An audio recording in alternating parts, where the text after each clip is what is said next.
welcome to Rambles, Rants, Reviews, episode 1. Because the last one I'm calling 0, and the one before that I called it something else. I did market testing, and it turns out that no one liked me continuing to mess up saying curatees, including myself. And also, thank you, Market, for the brainstorming. I appreciate your helping me with my chaos.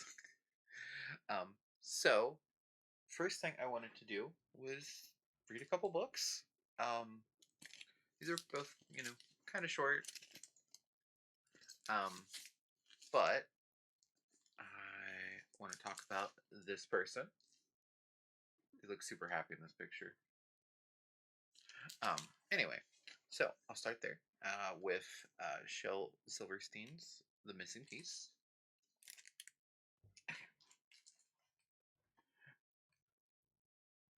I'm not good at reading publicly, apparently. Luckily, there's a lot of pictures. Now I can't see the words. Okay, let's try this, maybe? No, I can't. It's too small. Okay, well, I tried. It was a missing piece. It was missing a piece, and it was not happy.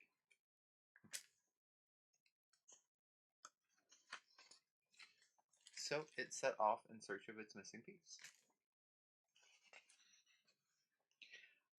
I kind of wish there was page numbers because one of Shel Silverstein's thing was they were very, very particular in the type of paper that they wanted to use for their books, which is why a lot of their books aren't published in like online or published, in paperbacks. So one of the disadvantages of that is that it is very hard to sometimes turn the pages the right way. But it is also always a decision, like if you can kind of see through the page a little bit and kind of see like where it's going. But anyway, so it was missing a piece and it was not happy. So it set off in search of its missing piece. And as it rolled, it sang this song. Oh, I'm looking for my missing piece. I'm looking for my missing piece. Heidi ho, here I go, looking for my missing piece. Sometimes it baked in the sun. But then the cool rain would come down. You ever feel like this is how it's raining near you? And sometimes it was frozen by the snow, but then the sun would come and warm it again.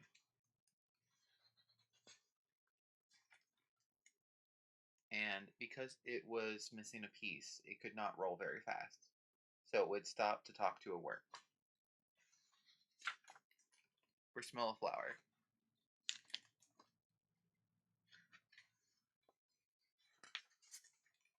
And sometimes it would pass a beetle. And sometimes the beetle would pass it. And this was the best time of all.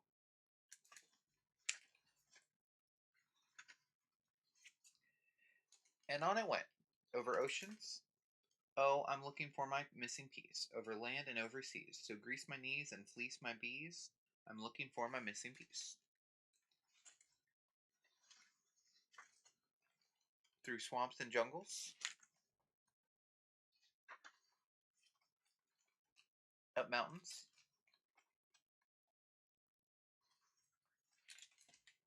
Down mountains. Until one day, lo and behold, I found my missing piece, it sang. I found my missing piece. So grease my knees and fleece my bees. I found my... Wait a minute, said the piece. Before you go greasing your knees and fleecing your bees, I am not your missing piece. I am nobody's piece. I am my own piece. And even if I was somebody's missing piece, I don't think I'd be yours. Rude. Oh, it said sadly. I'm sorry to have bothered you. And on it rolled.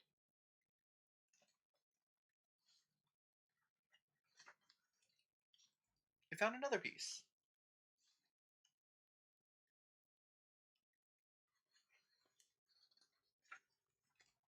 But this one was too small. And this one was too big. This one was a little too sharp.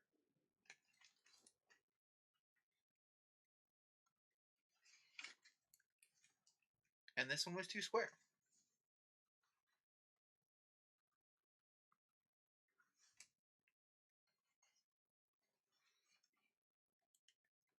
One time it seemed to have found the perfect piece, but it didn't hold it tightly enough and lost it. Another time it held it too Another time it held too tightly and it broke.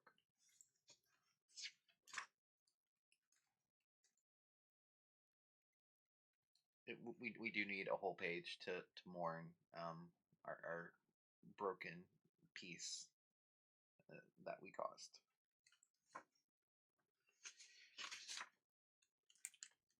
So on and on it rolled. Having adventures, falling into holes,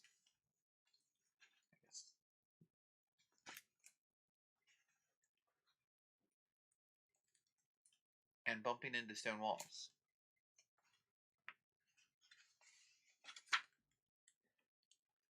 And then it came upon another piece that seemed just right. And then one day it came upon another piece that seemed just to be just right. Hi, it said. I said the piece. Are you anybody else's missing piece? Not that I know of. Well, maybe you want to be your own piece? I can be somebody's and still be my own.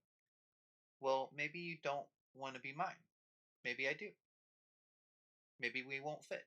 Well, would help if I made separate voices for the piece and it, which, what is it? But they're gonna try.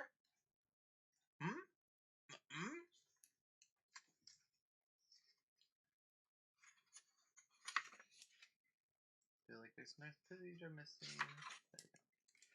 It fit. It fit perfectly. At last. At last.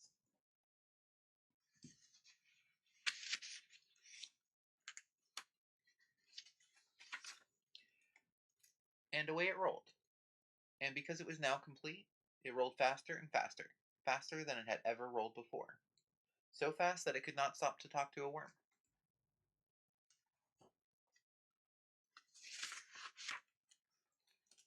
Or smell a flower.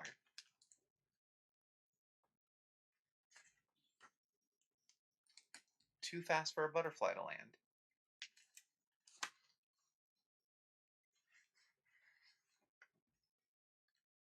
But it could sing its happy song. At last it could sing. I found my missing piece. And it began to sing. I found my missing cheese. Found my missing breeze. So grease my miss and blues my juice of fun. Oh my. Now that it was complete, it could not sing at all.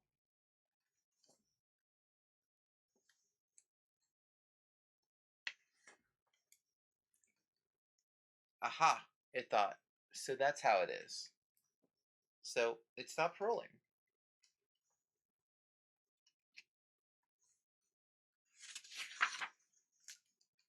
And it set the piece down gently.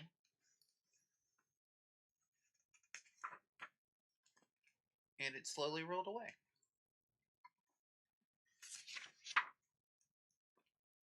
And as it rolled, it softly sang. Oh, I'm looking for my missing piece. I'm looking for my missing piece. Heidi ho, here I go, looking for my missing piece. See the butterfly?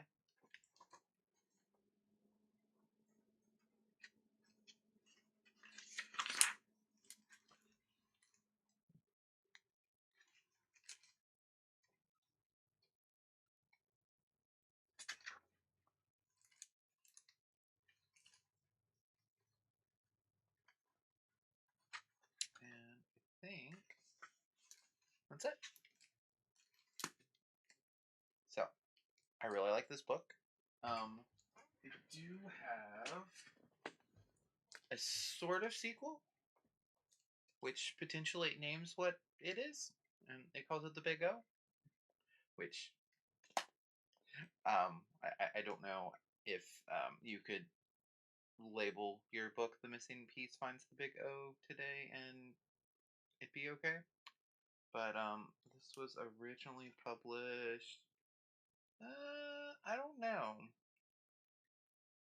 The latest copyright on this one is 1981. That is probably not the first time it was published. But anyway,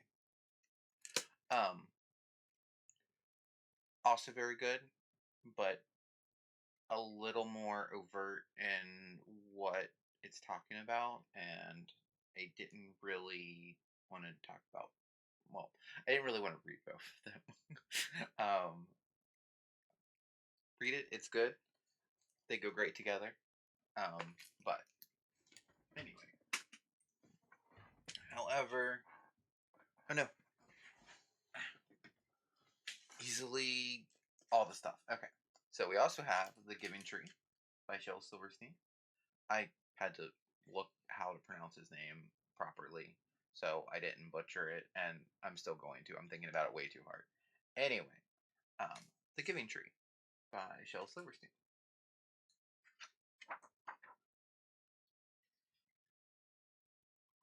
So this one shows that the original copyright is 1964, and it was renewed in 1992 by Evil Eye Music Inc. Anyway, once there was a tree. This paper works so much better to turn the pages. Anyway, it also, however, is very beat up. It's a well-loved book. And she loved a little boy. And every day the boy would come, and he would gather her leaves and make them into crowns and play king of the forest. Still having trouble turning the pages, though. Can you tell that I mostly read digitally? He would climb up her trunk and swing from her branches.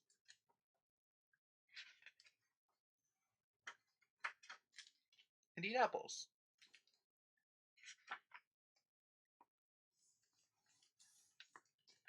And they would play hide and go seek.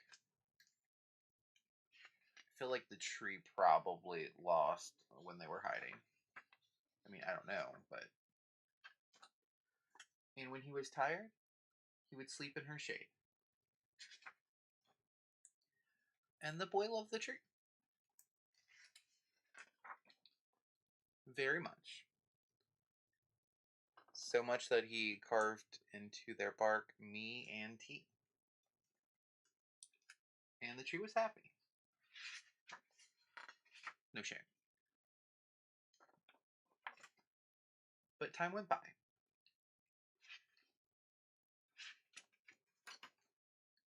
And the boy grew older. And then it says me, m dot e dot plus y dot l, which I'm reading as me plus young love. But anyway, and the boy grew older. And the tree was often alone. Look at the sad little leavies.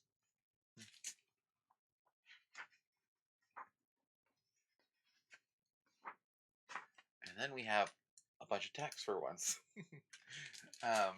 Then one day the boy came to the tree, and the tree said, "Come, boy, come and climb up my trunk, and swing from my branches, and eat apples, and play in my shade, and be happy."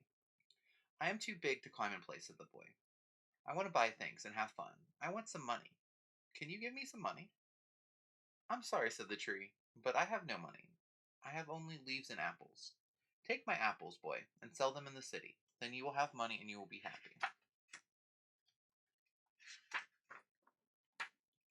And so the boy climbed up the tree and gathered her apples and carried them away.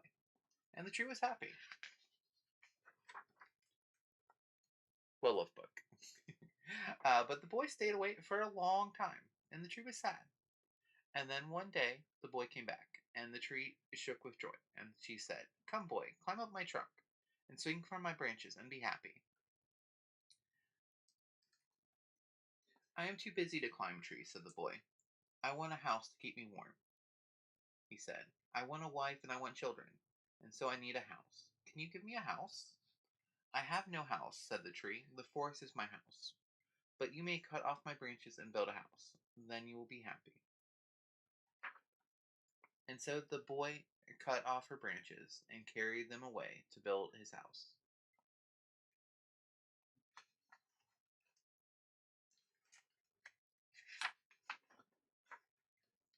And the tree was happy. But the boy stayed away for a long time, and when he came back, the tree was so happy she could hardly speak. "Come, boy," she whispered. "Come and play." "I am too old and sad to play," said the boy. "I want a boat that will take me far away from here. Can you give me a boat?" "Cut down my trunk and make a boat," said the tree. "Then you can sail away and be happy."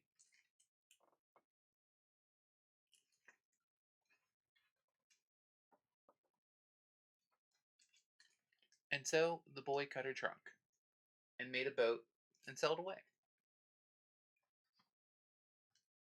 And the tree was happy, but not really.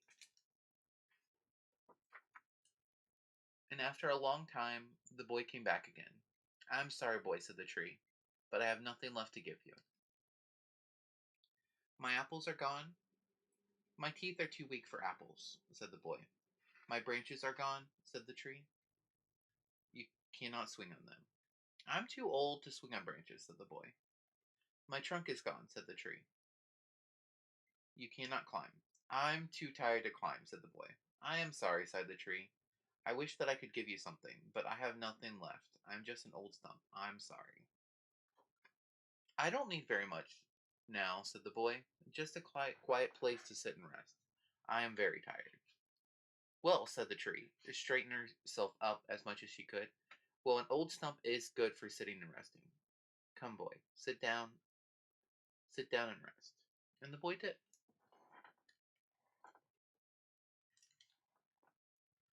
And the tree was happy. The end. It's cute. And not so cute.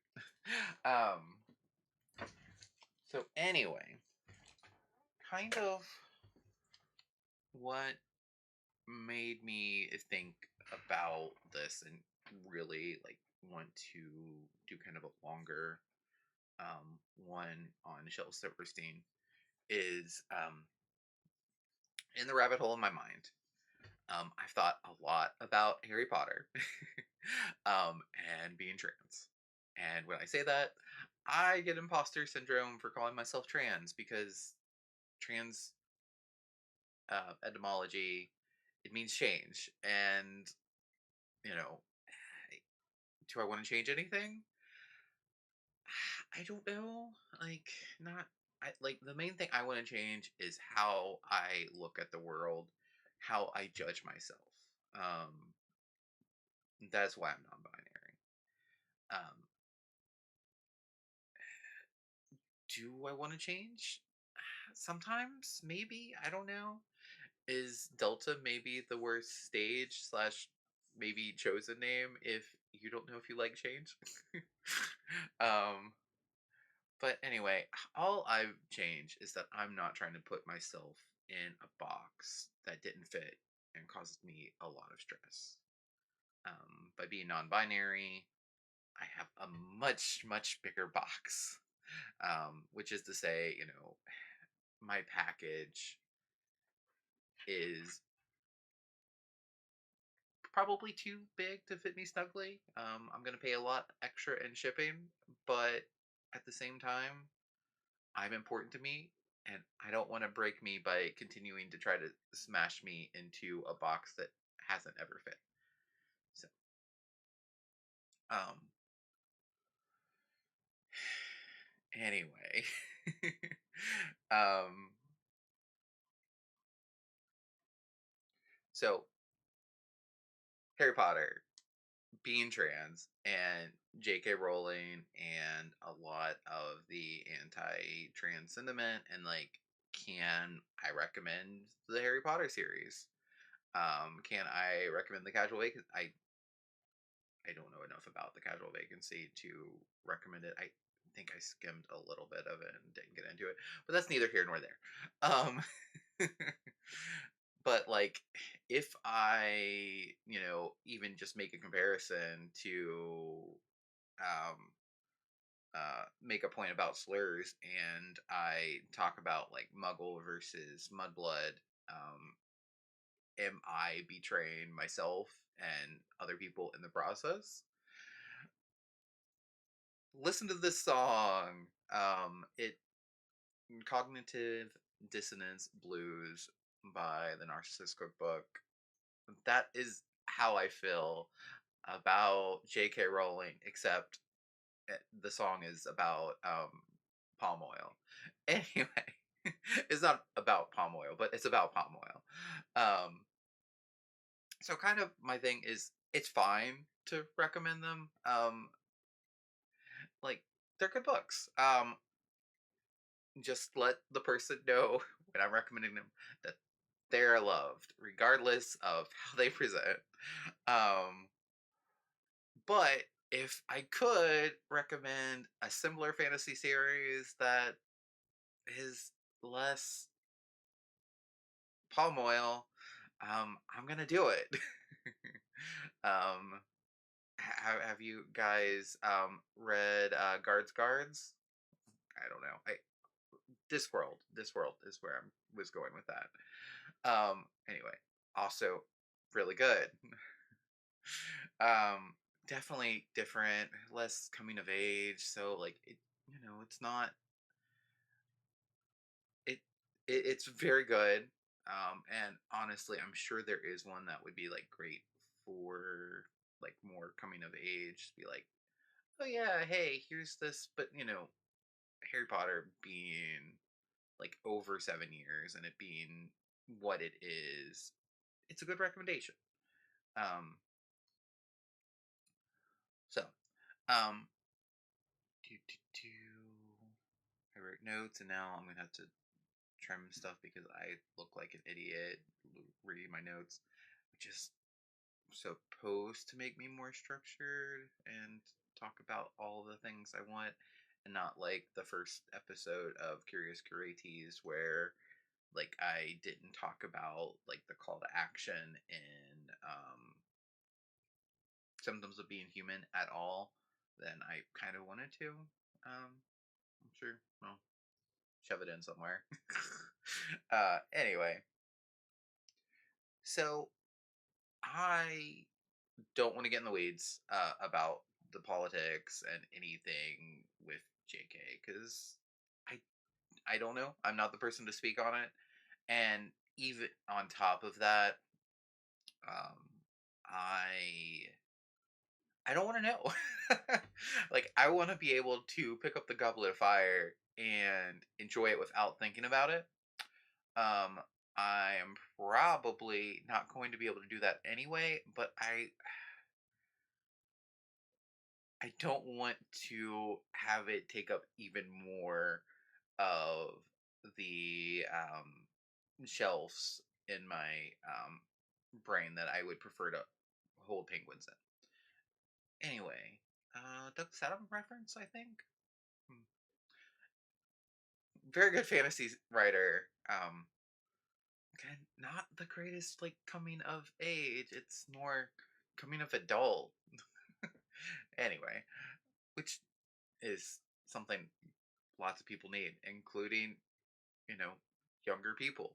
But that's anyway. Um, so because I don't want to get into the weeds on that, and I don't want to know, and don't I want to, be able to validate that, yeah, I could recommend this even if I don't know that I could say that this person is great that wrote it. Um, so, how do I talk about that without talking about that? And the answer is Shel Silverstein. um, so, um, kind of, I don't know how I want to do this. If I want to do it how I have it wrote or some other way, or I'm going to try to do it how I wrote. Help. Um, I'm a romantic, not a romantic. Um, my beautiful wife, if you're watching this, just because I'm romantic doesn't mean that I am good at it. I love you. You deserve all the flowers. I'm so sorry. Um, seeing someone who is male and aromantic, um, my first thought is to assume that they're dishonest and toxic about their relationships. Um, unless I catch myself. Another Narcissist Cookbook reference, but what if I'm wrong? And well, Courtney specifically. Um, but I have a lot of trouble understanding my wife, who is asexual.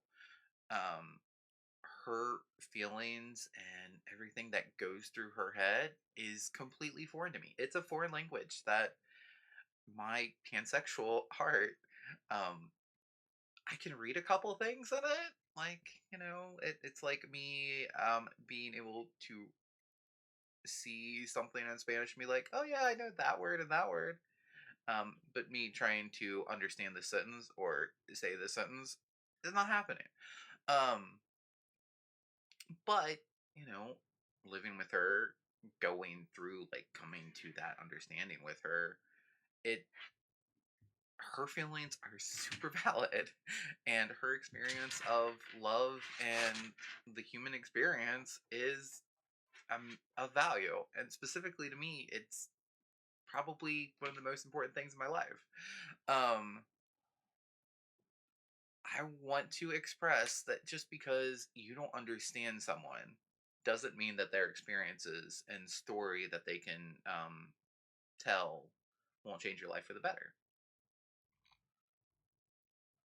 So, one of my dad's favorite writers was Shel Silverstein.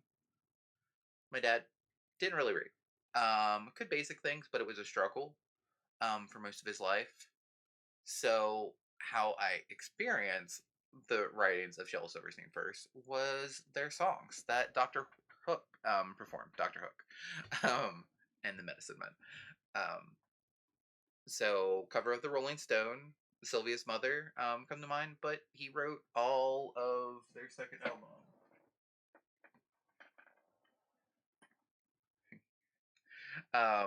Dr. Hook, Sloppy Seconds, with such great hits as Freaking at the Freaker's Ball, If I'd Only Come and Gone. Anyway, Get My Rocks Off, from the person who also wrote The Giving Tree.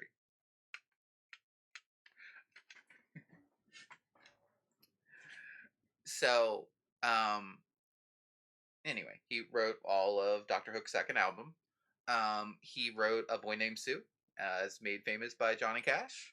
Um, and I didn't know that, so my first experience was reading their book, Light in the Attic, and then The Giving Tree and The Missing Piece. I'm not sure which one I read first, but again, those were my intro to Shel Silverstein, except they weren't. So I think I was doing a music assignment. I think I was like sixth or seventh grade. Um, I thought that in my music class, doing a presentation on Doctor Hook was fine. I Anyway, so at this point, I had essentially kidnapped my dad's greatest hits cassette for Doctor Hook. Yes, I'm old. Um, I had a CD player to play that CD when I loaned it from the library. Did take me forever to find the mini USB cable to actually plug said CD player in because I hadn't used it in forever. And it's external, so I can remove it and re-add it to my computer when I need it, which is not very often. Anyway, so um, you know, doing this report on Doctor Hook essentially for my music class, um, I was doing research on Doctor Hook, and then I'm like, oh, Shel Silverstein wrote like the songs that I really like. And I'm like, huh, but they wrote The Giving Tree. What's going on here? So, having Shel Silverstein, the children's book author, and Shel Silverstein, the um, kind of raunchy rock author, together was not something that I could put together very well. Like I was shook. I was like, how? It was incongruent and left me with this wiggling worm of thought of who is this person? And then as an adult, things I learned that he was also a travel writer and comic for Playboy for years before he ever wrote any children's books. Um, Instantly. Oh, and then as part of that, with that I learned that he slept with hundreds at least, probably, and four digits of with women. And instantly, to me, this meant he's a womanizer. And then does that mean every children book he wrote that moved me and helped me like understand that I needed to love myself were fake? Um, I didn't know, and then I had another little wiggly worm in my brain. Well, I looked into it, and maybe he was, because this was definitely before the Me Too movement. It's hard to think of someone with any kind of celebrity status who is very active with women and to that degree, like, is this okay? Is this healthy? Is something going on? And I don't know. I didn't find any evidence of it. Maybe not. I don't know. If someone has evidence, don't let me know. Feel free to put in the comments, but I might not look at it.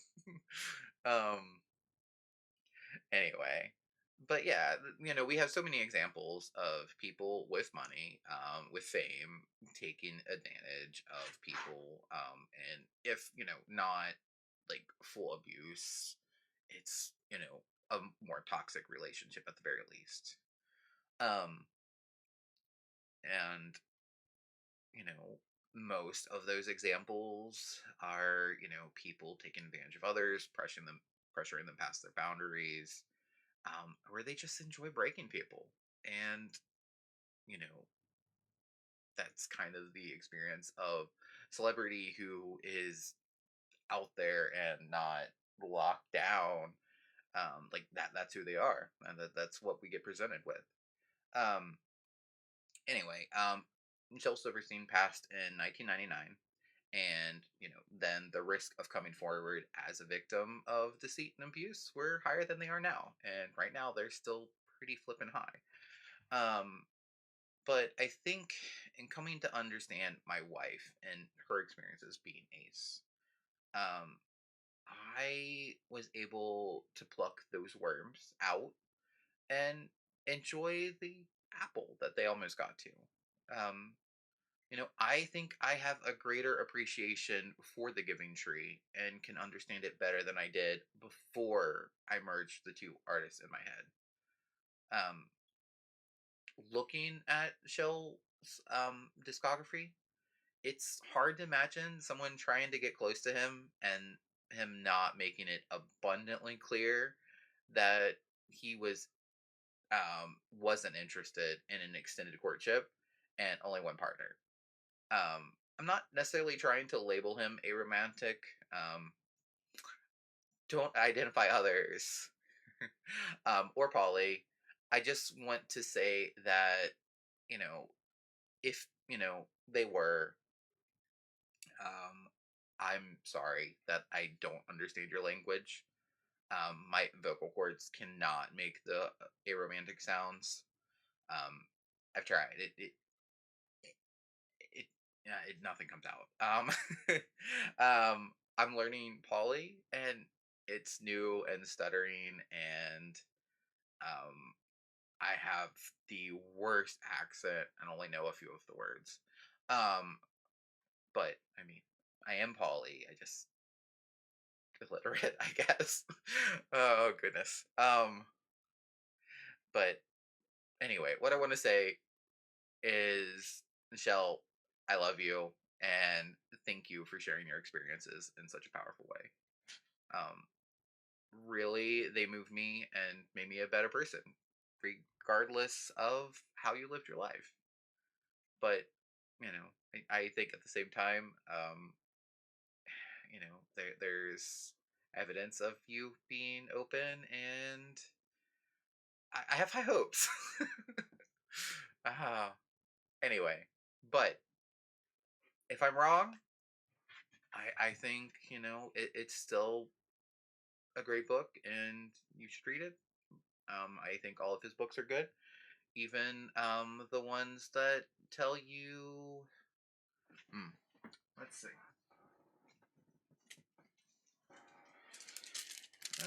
Yeah, here we go. Ink. I is for ink. Ink is black and wet. Ink is fun. What do you think you can do with ink? What rhymes with ink? Drink. From Shel Silverstein's Uncle Shelby's ABC book, which has a label, a primer for adults only, because this book is a lawsuit. Anyway.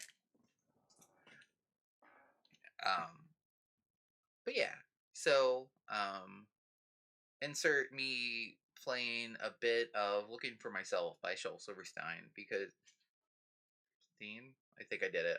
I think I messed it up. So close. Just cut that out. Cut it. No, no Joey. Anyway.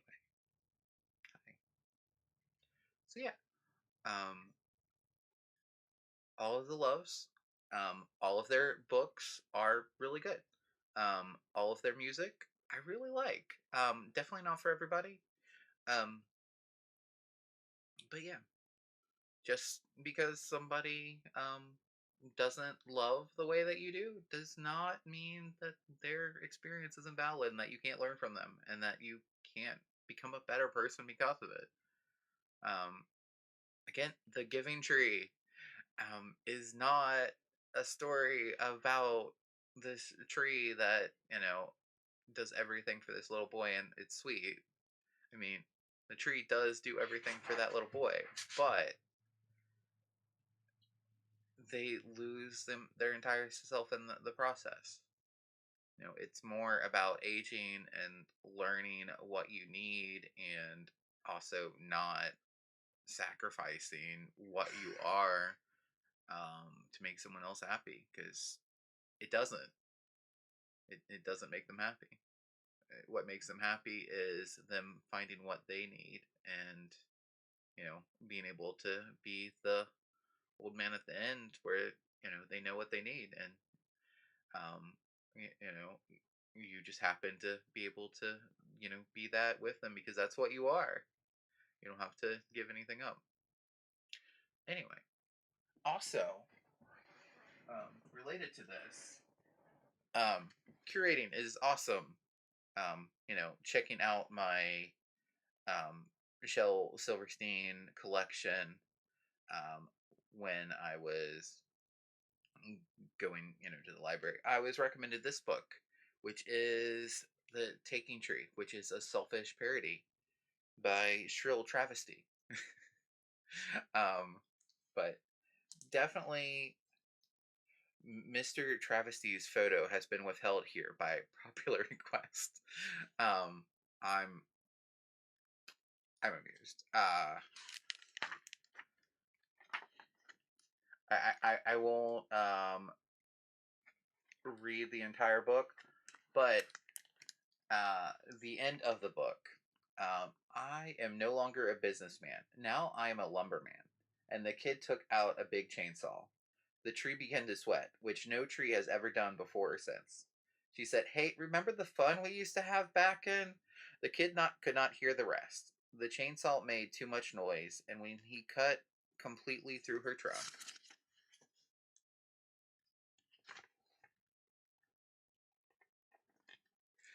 Now the kid spends every day under the tree. I have no idea if the tree is happy about this or not. Here lies a real jerk. But I mean, the tree and the kid both are kind of awful to each other. The tree fairly, but it does kind of end with them both dying, which is also a thing. But yeah, curating is awesome. Just check this one out too. All the loves.